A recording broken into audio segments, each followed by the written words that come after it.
समस्त मुंबईकरांसाठी धक्कादायक निकाल असा मुंबई उच्च न्यायालयाने दिलेला आहे। मुंबई साखळी बॉम्बस्फोटातील आरोपींना मुंबई उच्च न्यायालयाने निर्दोष मुक्त केलेला आहे। 2006 साली ही मोठा घातपात घडला होता आणि त्यानंतर मुंबई उच्च न्यायालयामध्ये या प्रकरणी सुनावणी सुरू होती। आधी सत्र न्यायालयामध्ये ही केस लढवण्यात आली होती, त्यानंतर मुंबई उच्च न्यायालयामध्ये अपील करण्यात आलं होतं आणि आज या केसचा निकाल आलेला आहे। पण तो इतका धक्कादायक आहे की या निकालावर सर्वत्र चर्चा होते। यामधील 12 आरोपींना मुंबई उच्च न्यायालयाने निर्दोष मुक्त केलेला आहे। तर या संदर्भात या निकालात नेमकं काय म्हटलंय हेच आपण समजून घेऊया। माझ्यासोबत आहेत विश्वनाथ गरुड सर, डिजिटल माध्यम अभ्यासक आहेत, अनेक वर्ष ते पत्रकारितेत आहेत आणि न्यायालयाच्या निकालांबाबत त्यांचा अभ्यास आहे। तर आपण त्यांच्याकडनं समजून घेऊ नेमकं निकालात काय म्हटलंय आणि मुंबई उच्च न्यायालयाने ज्यावेळेस 12 आरोपींना निर्दोष मुक्त केलं त्यावेळेस तपास यंत्रणांमधल्या त्रुटींबाबत काय म्हटले ते देखील जाणून घेऊ। सर, आज मुंबई उच्च न्यायालयाने जो निकाल दिलेला आहे याबाबत सर्वत्र चर्चा होतीये। धक्कादायक निकाल असल्याचं म्हटलं जात आहे कारण सेंटिमेंट जोडलेले आहेत। पण आता या निकालात नेमके फॅक्ट्स काय आहेत आणि या निकालात नेमकं काय म्हटलंय मुंबई उच्च न्यायालयाने?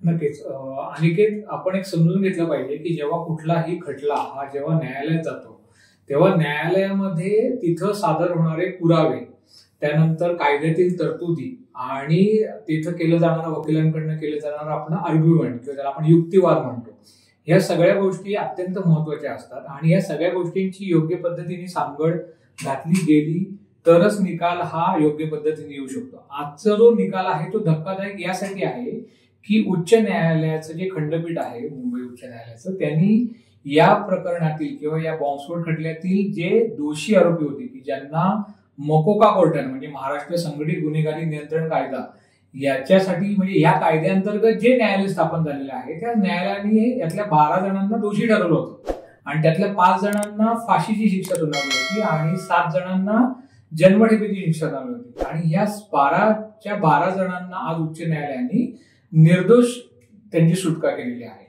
आता ही निर्दोष सुटका करताना उच्च न्यायालयाने जे काही अजून उच्च न्यायालयाचं पूर्णपणे त्याचं जे काही जजमेंट आहे किंवा निकालपत्र आहे ते अजून आपल्याला वाचायला मिळालेलं नाहीये, पण जे काही माहिती आपल्याला मिळाली आहे त्यानुसार बियॉन्ड रिझनेबल डाऊट हा खटला प्रूव्ह करण्यात प्रॉसिक्युशन अपयशी ठरलेला आहे। म्हणजे काय तर आपण एक बघितलं पाहिजे की कुठलाही खटला जेव्हा सरकारी पक्ष म्हणजे जेव्हा असे खटले असतात, जेव्हा गुन्हेगारीचे विषयाचे खटले असतात ते स्टेट विरुद्ध असतात, म्हणजे स्टेट ते लढवतो केसेस। त्यामुळं स्टेट म्हणजे कोण तर सरकारचं काम असतं ते लोकांना न्याय मिळवून देणं, कारण आपल्या सगळ्यांची सुरक्षा व्यवस्था कोणी करायची असते ती सरकारने करायची असते। त्यामुळे अशा प्रकारच्या खटल्यामध्ये एक पार्टी जी असते म्हणजे एक पक्षकार जे असतात ते कायम सरकार असतं, म्हणजे कोण तर महाराष्ट्र गव्हर्नमेंट असं असतं किंवा स्टेट ऑफ महाराष्ट्र असं असतं आणि मग दुसरे जे काही आरोपी आहेत ज्यांच्या विरुद्ध हा खटला चालला ते असतो। आता जे कोणी न्यायालयामध्ये जातो हा विषय घेऊन तर बियॉन्ड रिझनेबल डाऊट त्यांना प्रूव्ह करायचं असतं, म्हणजे ज्याला आम्ही बर्डन ऑफ प्रूफ म्हणतो की आपल्याला माहित असेल बर्डन ऑफ प्रूफ की हे प्रूव्ह करण्याचं बर्डन कोणावर असतं तर जो न्यायालयाचा दरवाजा ठोठावतो, जो न्यायालयाकडे जातो त्याची जबाबदारी असते की हे प्रूव्ह करून दाखवायचं।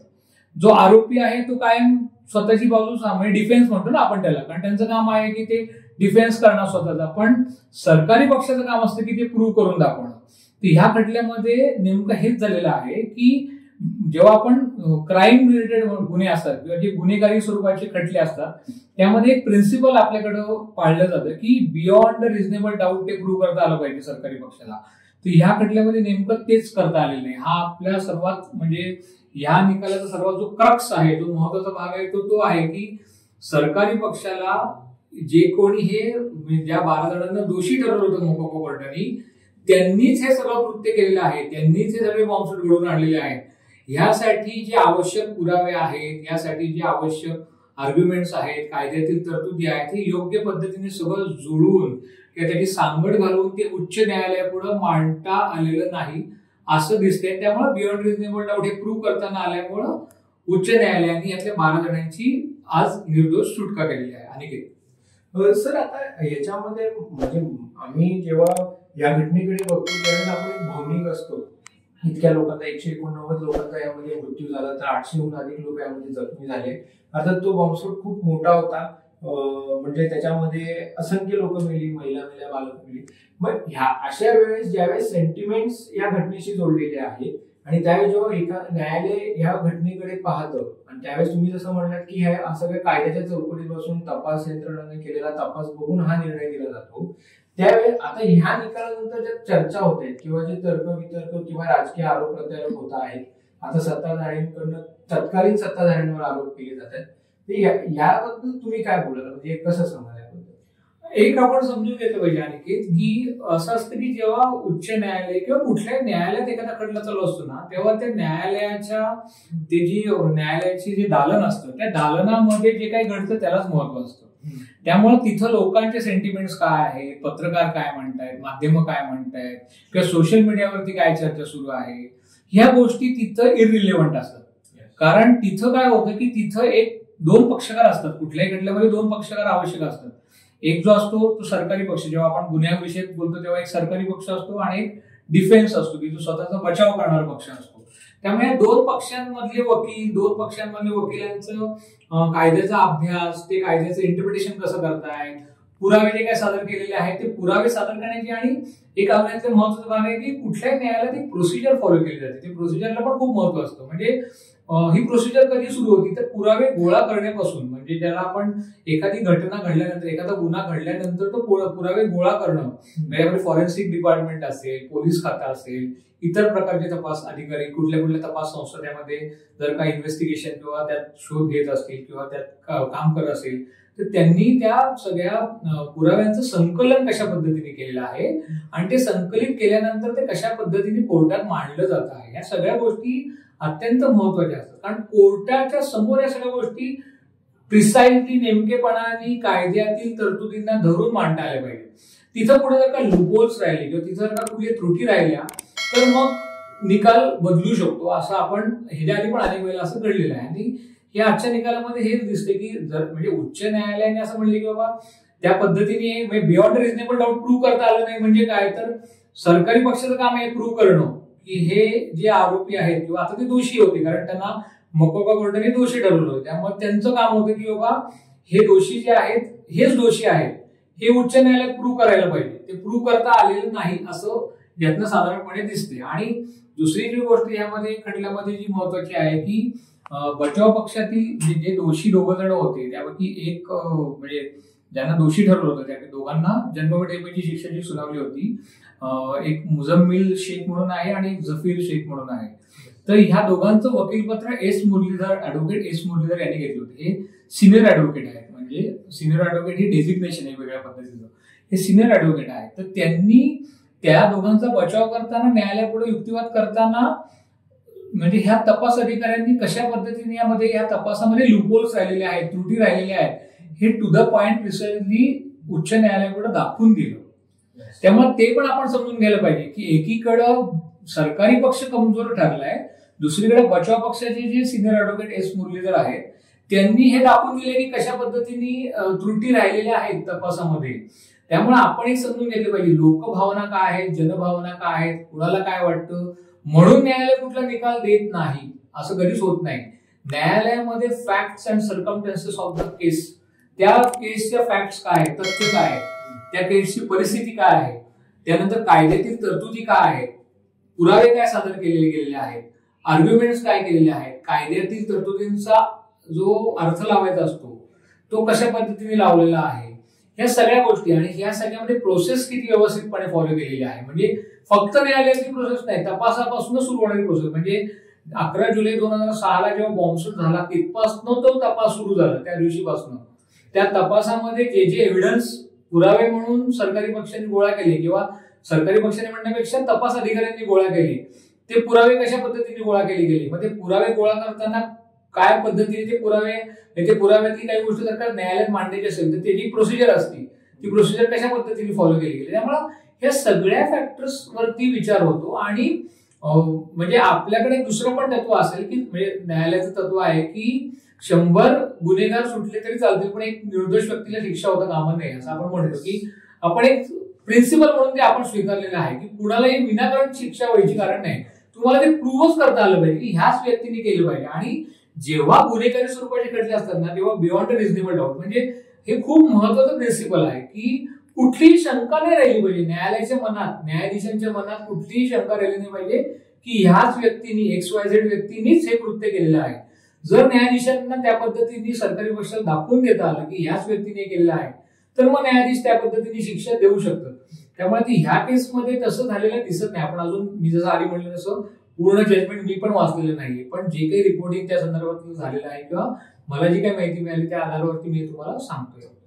सर, आता ह्याच्यामधला एक मुद्दा महत्वाचा आहे. एस मुरलीधर यांनी जेव्हा युक्तिवाद केला कोर्टामध्ये, त्यावेळेस त्याच्यामध्ये त्यांनी एक विधान असं केलेलं आहे, माध्यमांमध्ये ते आलेलं आहे की बाबा जेव्हा आरोपींना जेव्हा यामध्ये आणलं किंवा आरोपींना अटक करण्यात आली, त्यानंतर पोलिसांकडनं त्यांच्याकडनं काही गोष्टी वदवून घेण्यात आल्या मारझोड करून आणि मग त्या सादर करण्यात आल्या, असं एस मुरलीधर यांनी युक्तिवाद करताना म्हटलंय. तर आता अशा वेळेस ज्या वेळेस म्हणजे सामूहिक सोसायटीचा दबाव असतो, सेंटिमेंट जोडलेले असतात आणि अशा वेळेस पोलिसांकडून किंवा सरकारी यंत्रणांकडून दबाव आणून आरोपींना बळजबरीने गुन्हेगार सिद्ध केलं जातं.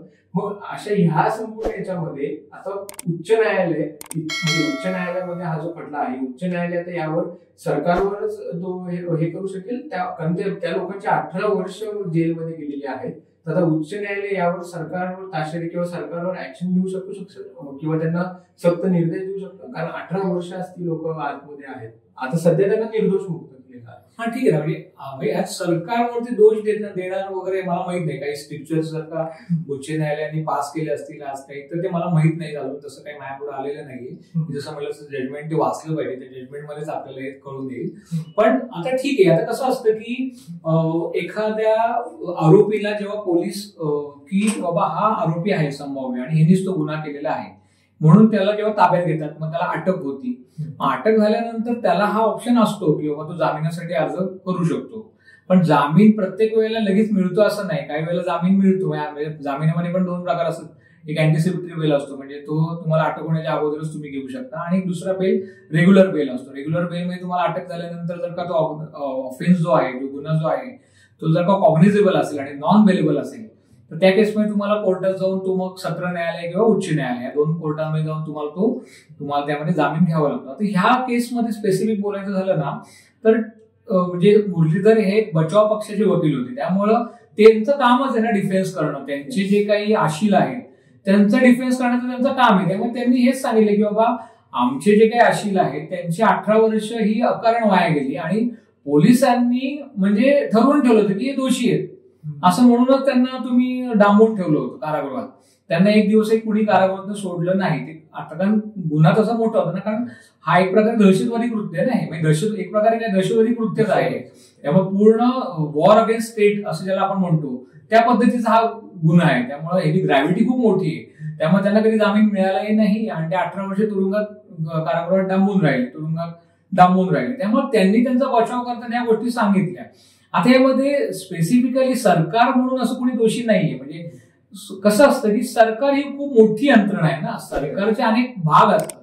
तसं ह्यामध्ये तपास अधिकारी कोण होते, त्यामध्ये पोलीस होते का NIA होतं का कोणी तपास केला होता, इथपासून सगळ्या गोष्टी होतील आणि त्या वेळेचे अधिकारी. कारण आता ही गोष्ट आपल्याला माहिती 2006ला बॉम्बस्फोट झाला होता, आज 2025 आलं, म्हणजे इतक्या वर्षानंतर त्याचा उच्च न्यायालयातला निकाल आलेला आहे. आता ह्याच्यात अजून सर्वोच्च न्यायालयात जाण्याची म्हणजे राज्य सरकार सर्वोच्च न्यायालयात जाऊ शकतं परत, त्यामुळे तो ऑप्शन त्यांच्याकडे ओपन आहे. त्यामुळं यात अजूनही पुढे काही ऍक्टिव्हिटी किंवा काही घडामोडी घडू शकतात. पण असं होतं की तपास अधिकाऱ्यांचं अपयश असतं. जो कोणी तपास करतोय त्या तपास अधिकाऱ्यांचं अपयश असतं. कारण आपल्याला मी जसं आधी म्हणलं तसं की तपास अधिकाऱ्यांचं काम आहे की अशा पद्धतीचे जेव्हा वॉर अगेन्स्ट स्टेट जेव्हा एखादं दहशतवादी कृत्य होतं तेव्हा खूप बारकाईने नेमकेपणाने पुरावे गोळा केले पाहिजेत आणि त्या व्यक्तींपर्यंत तुम्हाला नेमकेपणाने पोहोचता आलं पाहिजे की हीच व्यक्ती आहे, हेनीच ते केलेलं आहे. म्हणजे त्या मुरलीधरांनी हे सांगितलं की बाबा कुणीतरी तुम्ही पकडणार आणि मग ते दोषी आहे म्हणून ठरवणार, मग प्रेस कॉन्फरन्स घेणार, मग मीडियाचं काम आहे ते सगळं कव्हर करणं, मग मीडिया त्यांना मीडिया ट्रायल ज्याला म्हणतो ना की मीडिया ट्रायल मध्ये हेच लोक दोषी आहेत असं सांगणार. पण media trial is not a trial. Trial ही शेवटी त्या ट्रायल कोर्टातच चालती. जी मकोका कोर्टात ट्रायल चालली आणि मकोका कोर्टाचे जे न्यायाधीश होते त्यांनी या सगळ्यांना त्यांच्याकडे ज्या काही गोष्टी सादर केल्या त्याचं त्यांनी इंटरप्रिटेशन करून या 12 जणांना दोषी ठरवलं. पण आता उच्च न्यायालयात गेल्यानंतर, कारण अपीलचा अधिकार प्रत्येकाला असतो, त्यामुळे काही जे जन्मठेपीची इश्यू झाली होती त्या उच्च न्यायालयात गेले, सरकारने मग त्यांची बाजू मांडली. त्यामुळे उच्च न्यायालयाने आज या सगळ्याचं म्हणजे मकुका कोर्टाने दिलेला निकाल, तो निकाल देताना त्यांनी वापरलेली म्हणजे त्यांनी त्या कायद्याचा लावलेला अर्थ किंवा कशा पद्धतीने पुरावे सादर केले ह्याचा त्यांनी कशा पद्धतीने वापर करून घेतला, हे सगळ्या गोष्टी, आणि मग बचाव पक्षाने सरकार पक्षाने केलेले युक्तिवाद. म्हणजे उच्च न्यायालयात काय परत तपास होत नाही, तिथं फक्त तुम्हाला आर्ग्युमेंट्स करता येतात जे काही खालच्या कोर्टात घडले ते, आणि मग तुम्हाला पुढे जायचं असतं. त्यामुळे ह्या सगळ्या गोष्टी बघून उच्च न्यायालयाचं इंटरप्रिटेशन असं की बाबा हे काही प्रूव्ह होत नाहीये. आणि असं अनेक खटल्यांमध्ये होतं की खालच्या किंवा ट्रायल कोर्टामध्ये ती व्यक्तीला शिक्षा सुनावली जाते, जेव्हा उच्च न्यायालयात जातो तेव्हा उच्च न्यायालयात त्याची निर्दोष सुटका करते. त्यामुळे अशा गोष्टी घडतात. फक्त आता हे का मोठं आहे तर हे वॉर अगेन्स्ट स्टेट आहे, दहशतवादी कृत्य होतं, जवळपास 190 जण आसपास लोक त्यामध्ये मृत्युमुखी पडले होते. त्यानंतर अनेक लोक जखमी झालेले होते, अनेक लोक जायबंदी झाले की जे पुढे काहीच करू शकले नाही त्यांच्या आयुष्यात. अशा पद्धतीने एखाद्याचा अपंग झाला असेल तर त्याची नोकरी गेली, मग त्यांनी कसं त्याचं कुटुंब सांभाळायचं, आणि अशा सगळ्या गोष्टी या सगळ्याशी जोडलेल्या आहेत. त्यामुळे सामान्यांच्या भावना या सगळ्या केसशी जोडलेल्या आहेत. मला असं वाटते की आता हा जजमेंट आल्यानंतर त्या जजमेंटचा अभ्यास करून राज्य सरकार ठरवेल की बाबा याच्यात सुप्रीम कोर्टात कशा पद्धतीने जायचं, कारण सुप्रीम कोर्टात जाण्याचा ऑप्शन आहेच आहे. त्यामुळे तो सुप्रीम कोर्टात जायचं तर कसं जायचं, मग तिथं कुठले वकील द्यायचे, मग कुठल्या गोष्टी ज्या जजमेंटमध्ये काय गोष्टींवरती जजमेंट आलं त्याचा डिफेन्स कसा करायचा परत सुप्रीम कोर्टात जाऊन. त्यामुळे या सगळ्या गोष्टी राज्य सरकार ठरवेल, आणि ही टाइम टेकिंग गोष्ट आहे. लगेच उद्या काही होणार नाही, अजून काही वर्ष त्याला लागतील, काही महिने किंवा काही वर्ष लागतील, आणि मग परत सर्वोच्च न्यायालयात या संदर्भात काय होतंय आपल्याला बघायला लागेल. फक्त आपण हे समजून घेतलं पाहिजे की न्यायालयीन प्रक्रिया ही खूप वेगळ्या पद्धतीची आहे, तिथे प्रोसिजरला महत्व आहे. तिथं न्यायालयासमोर तुम्ही काय ठेवता, म्हणजे प्रत्येक गोष्टीचं तिथं खूप इम्पॉर्टन्स असतो. म्हणजे प्रोसिजर फॉलो करणं, पुरावे देण्याची एक पद्धत असते, त्यानंतर युक्तिवाद करण्याची एक पद्धत असते, आणि प्रत्येक गोष्टीला महत्व असतं. तिथं तुम्ही कशा पद्धतीने स्वतःला प्रेझेंट करता, म्हणजे तुम्ही बचाव पक्षाकडनं आहात किंवा सरकारी पक्षाकडनं, तेव्हा ते वकिलांचं काम असतं. तेव्हा आपण म्हणतो निष्णात वकील असणं, किंवा ते निष्णात वकील योग्य पद्धतीने ती केस तुमची बदलू शकतात. तशाच पद्धतीने इथं काहीतरी झालेलं मला दिसतंय. धन्यवाद सर. सरांनी सांगितल्याप्रमाणे हा जरी उच्च न्यायालयाचा हा निकाल आला असला तरी अजूनही सुप्रीम कोर्टामध्ये म्हणजे सर्वोच्च न्यायालयामध्ये देखील या केस संदर्भात घडामोडी घडू शकतात. त्यामुळे सध्या तरी जी निकाल दिलेला आहे उच्च न्यायालयाने त्याकडे बघताना आपल्याला सगळे अँगल्स बघितले पाहिजेत. कायदेशीररित्या नेमकं कोर्टात काय घडलं, युक्तिवाद कसा झाला, आरोपपत्र दाखल करताना कोणत्या त्रुटी राहिल्या, तपास यंत्रणांकडनं कोणता हलगर्जीपणा झाला, हे देखील आता बघणं भाग आहे. त्यामुळे तुर्तास इतकंच. अशाच घडामोडी पाहण्यासाठी माय महानगर लाईव्हला सबस्क्राईब करा आणि बेल आयकॉन प्रेस करायला विसरू नका.